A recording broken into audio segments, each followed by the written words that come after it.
Amigos da Local TV, canal 25 da NET. Estamos iniciando mais uma edição do programa Cenário. E hoje nós vamos tratar de economia. E o nosso convidado é o economista João Moura, professor de economia aqui da ESANC, Sorocaba, e da FATEC. Ele vai nos contar a respeito do que está acontecendo, por que está acontecendo e o que vai acontecer em termos de economia. Muito obrigado, João, por você ter acedido ao nosso convite, roubando um tempinho assim das suas aulas e da sua economia, tá? Muito obrigado mesmo. Muito obrigado, Sérgio, pelo convite e para todo mundo que nos assiste lá pela Local TV. Estamos aqui à disposição para comentar um pouco do que está acontecendo e o que tanto pode acontecer, principalmente. Certo. A pergunta básica nossa é a respeito das nuvens negras que pairam sobre a economia do país. Uns falam em desemprego, outros falam em alta do custo de vida, inflação, alta do dólar. Até onde isso é verdade, até onde isso é falso? Olha, Sérgio, falar em nuvem negra num contexto de Brasil é um pouco complicado, porque o Brasil é um país muito amplo. A gente tem o Brasil do agronegócio, o Brasil das indústrias de Sorocaba, o Brasil das empresas de TI. Então é difícil a gente criar um contexto para falar assim, o Brasil vai bem ou o Brasil vai mal. Sim. Sempre tem alguém ganhando, tem alguém perdendo.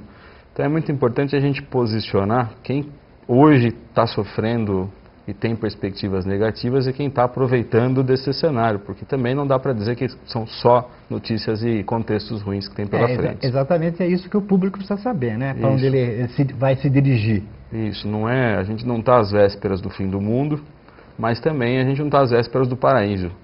O Brasil vem passando aí e a gente está acompanhando pela TV, pelo rádio, pelo jornal e até no próprio supermercado. A gente está passando por dificuldades, dificuldades de aumento de preços, dificuldades de melhor recolocação, os salários já não sobem tanto, as indústrias já começam, pelo menos na nossa região aqui, já a colocar pessoal de férias coletivas, segurando produção. Então isso sim gera muita confusão e muita dúvida de o que está acontecendo e o que está por vir pela frente. E qual é a razão desse comportamento negativo da economia? Por que está acontecendo isso? Sérgio, para poder falar do hoje, a gente vai ter que voltar um pouco, até para contextualizar como chegamos nessa situação.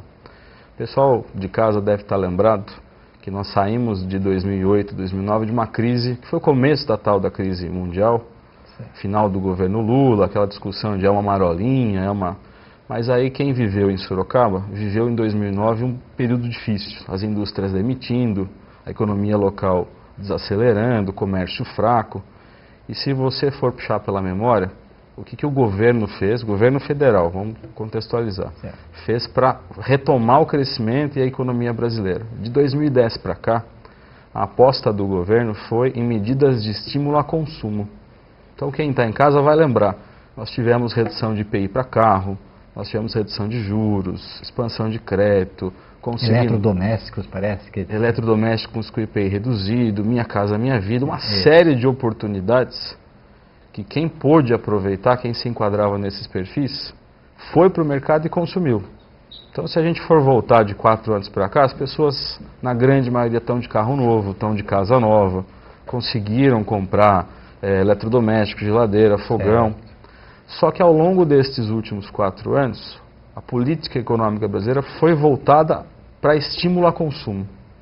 Então, o que a economia cresceu, posso estar exagerando um pouco, mas em linhas gerais o que ela cresceu foi baseada no esforço do consumo. Então, a pessoa em casa, quando ia para o magazine, comprava lá uma batedeira, uma geladeira, trocava de carro, isso foi o que movimentou a economia nos últimos 4 anos. Só que a gente tem que imaginar que as pessoas têm uma capacidade de comprar limitada. Eu compro dentro do que eu posso pagar. Certo. À medida que eu me comprometo, que eu tenho carnê, cartão de crédito, ou que eu já comprei um imóvel, eu não vou comprar tudo de novo no ano que vem. Então, essa política de estimular consumo, ela vem perdendo o efeito ao longo dos últimos anos, porque as famílias primeiro já consumiram aquilo que tinham o desejo imediato, e hoje caminham para um contexto de endividamento. E qual vai ser a solução para esse novo momento? Assim, nesse contexto, famílias endividadas, pessoal preocupado. E se as famílias não compram, as indústrias também não produzem. E aí então não tem um emprego. A gente está vendo essa sensação de para. As coisas estão desacelerando e parando. E tudo isso vem combinado, essa trajetória, num período eleitoral, onde a gente tem que discutir como é que vai ser o pulso e a caneta do próximo presidente.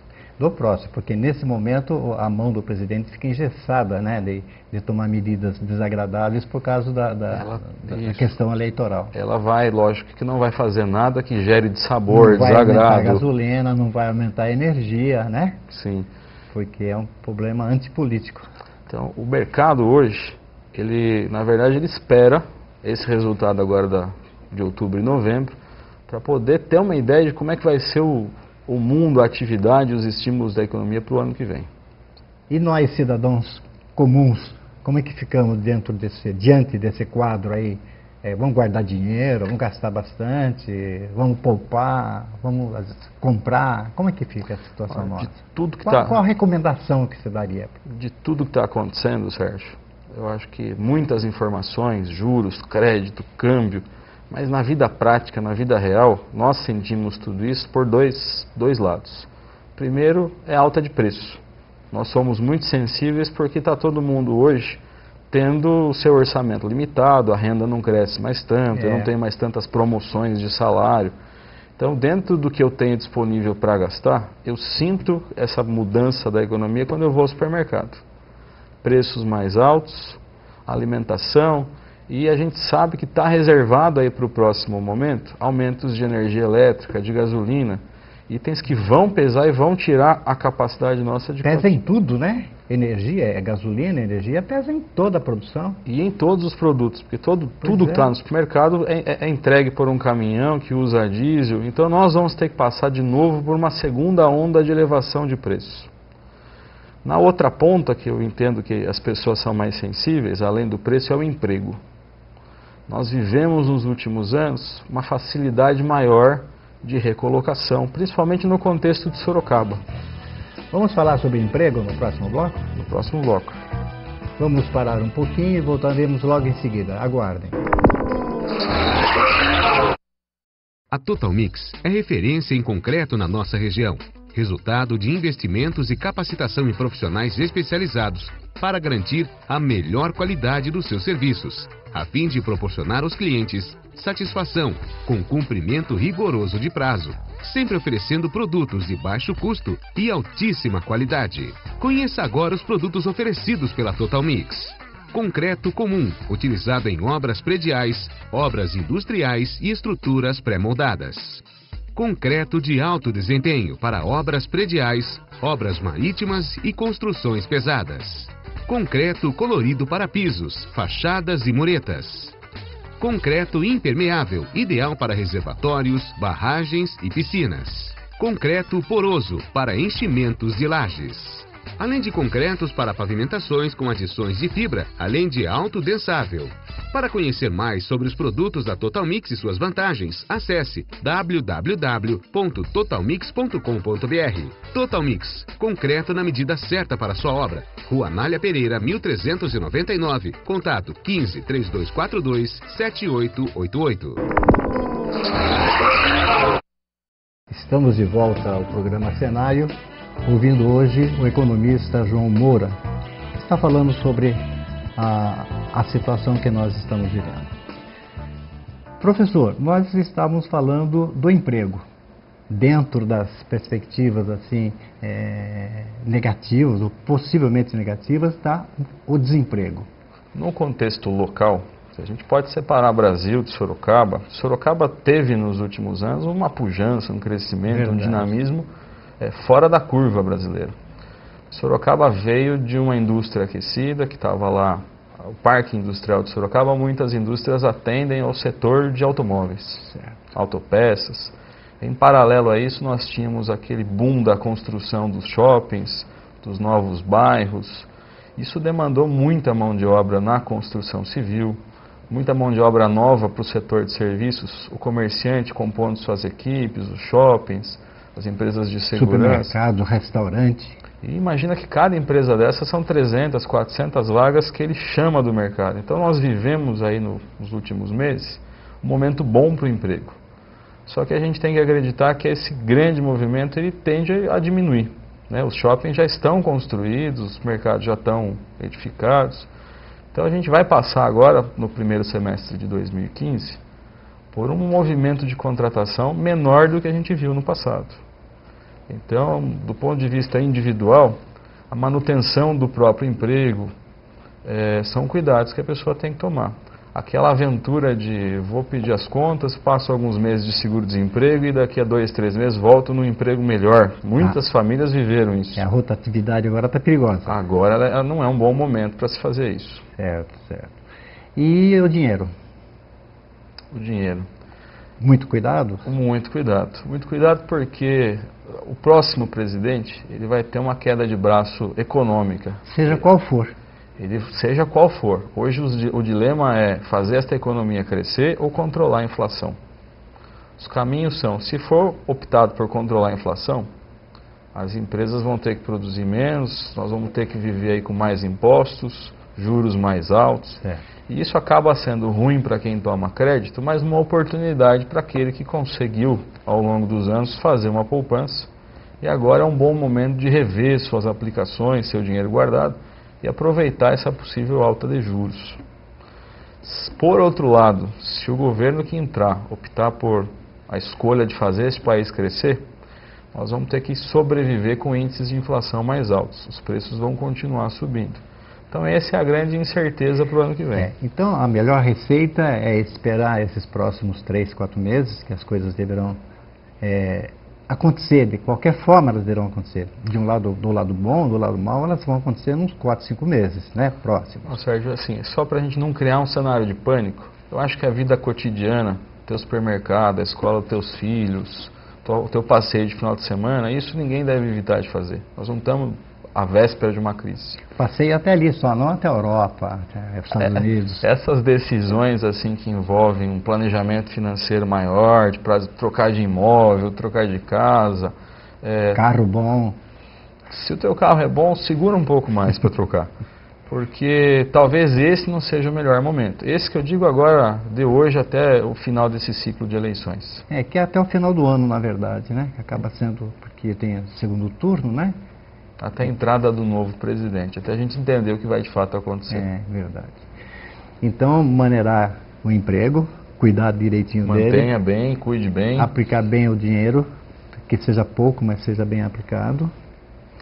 E alternativas. A inflação, que a gente tanto fala, os economistas, na verdade ela não é um mal. Ela é fruto de uma reação. Se você tem em casa a opção de substituir produto, determinado produto sobe de preço, busca uma alternativa, né? Você não é obrigado a manter aqueles itens que estão subindo de preço obrigatoriamente no carrinho do teu supermercado. Parece-me que isso eu tenho observado mais do que em outra época. Hoje, com essa inauguração de muito shopping, de muito supermercado, o pessoal está procurando as promoções, né? Comprando só promoções, né? Então dá uma baixa, né? Na cesta básica ou na compra mensal, né? Você vai procurar onde está o óleo mais barato, onde está o azeite mais barato, onde está o feijão, o arroz, e vai comprando na... Isso, alimentação fora de casa, serviços de cabeleireiros, esses são os setores que mais têm apresentado alta de preço. Nada essencial que não dê para a pessoa fugir desse preço mais alto. O que a gente pode ter problema aí, na medida que se resolve a eleição, são esses preços que a gente comentava antes, que não tem como fugir. Energia elétrica, combustível, mas na essência, essa alta da inflação, ela consegue ser trabalhada pela pessoa comum nos seus hábitos do dia a dia. Parece-me que o pessoal reclama muito da falta de alinhamento de preços na área de energia e de combustível, né? E esses preços que estão sendo praticados hoje estão um pouquinho fora da realidade. O governo federal tem uma meta de inflação válida para o país. E a gente viveu aí preços mais altos de alimentos. E o governo controlou essa inflação média com os preços que ele tem controle. Ele não autorizou reajustes de tarifa de energia elétrica, segurou o preço de gasolina. Só que esses preços que não foram aumentados, eles já estão no limite por parte das empresas que geram, por parte da Petrobras. Então ele vai acontecer. E é exatamente esse reajuste desses preços é que tem sido apresentado com grande preocupação pelos economistas. Pela capacidade desses produtos de disseminar a inflação nos outros preços. Só um minuto. Vamos para o intervalo rápido e voltamos em seguida. Sorocaba é uma das localizações mais promissoras para os negócios e é na localização mais estratégica da cidade, no ponto de interligação entre a Zona Norte, Centro e a Zona Industrial, que está chegando o Link Sorocaba, um dos maiores polos empresariais da região. Tem 621 mil metros quadrados de terreno, lotes empresariais com infraestrutura completa e vias espaçosas. Link Sorocaba. Grandes negócios se conectam aqui. Ligue 15 3228 1544. Estamos de volta ao programa Cenário e hoje ouvindo o economista João Moura, que está tendo a difícil missão de analisar a economia brasileira. João, vamos criar um quadro. Você escolhido para assessor de economia do novo presidente da República. Qual o quadro que você vislumbraria para o Brasil assim? Se fosse você, a sua decisão? Uma visão muito minha, bem pessoal, sem ideologia, sem movimentos partidários. Uma medida boa para o povo, hein? Porque tem que ser, né? Porque o governo governa para o povo. Para o povo. Nós temos aí um beco que o governo vai ter que tomar opção por dois caminhos. Ou ele vai tomar medidas de controle da inflação, ou ele vai fazer este país crescer. Na curto prazo não dá para fazer as duas coisas. Tem que ter uma alternativa. Tem que ter. E quem prometer que vai fazer as duas coisas, está prometendo nesse calor de campanha, porque é irreal e praticável. Do ponto de vista pessoal, pelo que eu tenho de vivência, eu entendo que a inflação ela é um câncer que corrói toda a base econômica e principalmente ela faz sofrer as pessoas de menor renda. Aquelas que trabalham não para ter luxo, não para adquirir bens, mas aquelas que trabalham para manter a vida. Sobreviver. Para sobreviver. Porque a inflação tira delas a opção do bem-estar, tira delas o direito de ter uma vida cômoda, tranquila, ter uma alimentação boa, ter um planejamento de vida. Coisas que foram conquistadas aí com muito esforço ao longo de toda a história do Plano Real. E agora a gente está correndo o risco aí de ter isso entregue, tirando esse bem-estar da população. Certo. E como que faz isso sem inflação? Sem inflação? Não dá hoje, se você for controlar a inflação, para ser só popular. Mas o governo teria que tomar algumas medidas de curto prazo que podem gerar certo dissabor. A primeira delas é o enxugamento dos gastos do governo. O gasto público. O governo gasta hoje, não que ele gasta muito, mas ele gasta muito mal. Então o próximo presidente vai ter essa tarefa dura de identificar pontos de otimização e vai ter que cortar gasto. Alguém vai sair prejudicado porque convivia dentro de um contexto de incentivo e vai ter que passar a se ajustar. Nós vamos ter que trabalhar com menos estímulo a consumo. A economia precisa crescer pelo lado da empresa, aumentando seus barracões, suas máquinas, seus caminhões. A economia tem que crescer pelo lado do investimento e da produção. É isso exatamente que eu ia perguntar. A economia não pode dar um timezinho aí para que se ajustem as coisas? Ou ela tem que continuar crescendo? Olha, assim, num contexto brasileiro, onde a gente ainda tem muita pobreza, muita desigualdade, crescer é uma obrigação moral. Porque enquanto país, nós só vamos conseguir acabar com pobreza, com miséria, fazendo com que a produção total cresça, para que as pessoas, esse bem-estar chegue nessas regiões que hoje não têm acesso a esse desenvolvimento que nós aqui da cidade de Sorocaba temos. Só que, voltando, dos males, qual eu entendo o menor? Eu entendo que a inflação ela é um mal que não faz barulho, é aquele que te corrói sem você perceber. Mal silencioso. É um mal silencioso, muito bem colocado. Porque ela desgasta a todos. Então nós estamos falando de desestimular ou frear alguns setores da economia ou colocar a todos dentro desse caldeirão aí chamado inflação. Difícil, né, para o presidente? São e escolhas. todo mundo quer ser presidente, né? São escolhas. Acho que governar é fazer escolhas, né? Governar é fazer escolhas. Você tem que administrar, é fazer opções, né? Você tem vários caminhos a seguir, né? Às vezes você escolhe o errado, daí está no abismo, né? Dá na inflação novamente.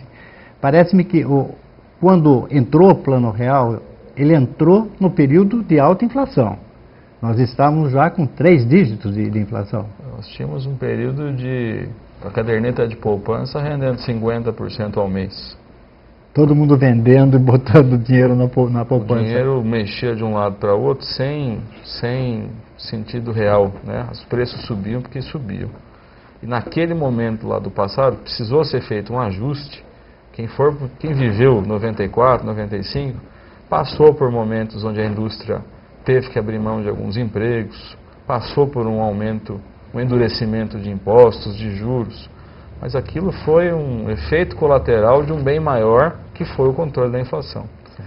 Nós vamos precisar agora, 2015, seja quem for o presidente, tomar pulso e dizer qual é a rota que esse país vai. Não dá para continuar tentando agradar a todos.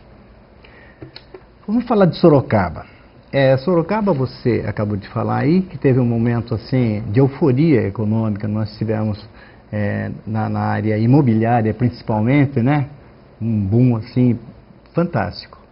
Ele continua? Ele vai continuar? Ou há uma tendência hoje de dar uma maneirada? Sérgio, eu entendo que é mais saudável para a cidade que ela cresça num ritmo menor. Sorocaba acabou virando uma ilha, se a gente pensar em termos de região metropolitana, que agora somos. Sorocaba virou uma ilha de crescimento muito rápido em torno de municípios que não acompanharam. E isso é ruim para a região, porque isso faz com que os jovens se desloquem de cidades pequenas para Sorocaba, porque o emprego está aqui. Faz com que os estudantes saiam de cidades vizinhas, porque as escolas estão aqui. Cria cidades dormitórios. Então, se a gente for pensar para a qualidade da nossa região metropolitana, as outras cidades do nosso entorno teriam que absorver esse dinamismo, esse crescimento. E Sorocaba não pode mais sozinha ou ser uma das poucas que puxa essa região do ponto de vista de crescimento.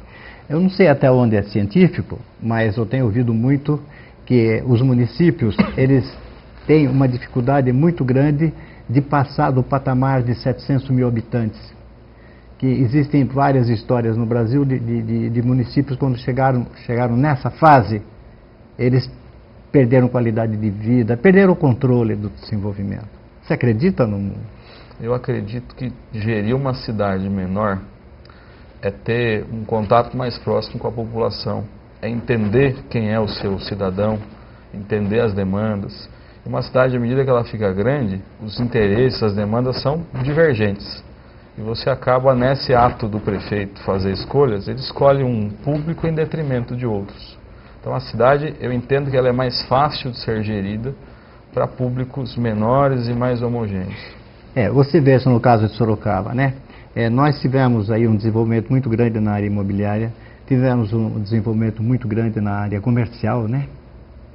Mas em termos de educação e saúde, há muita reclamação.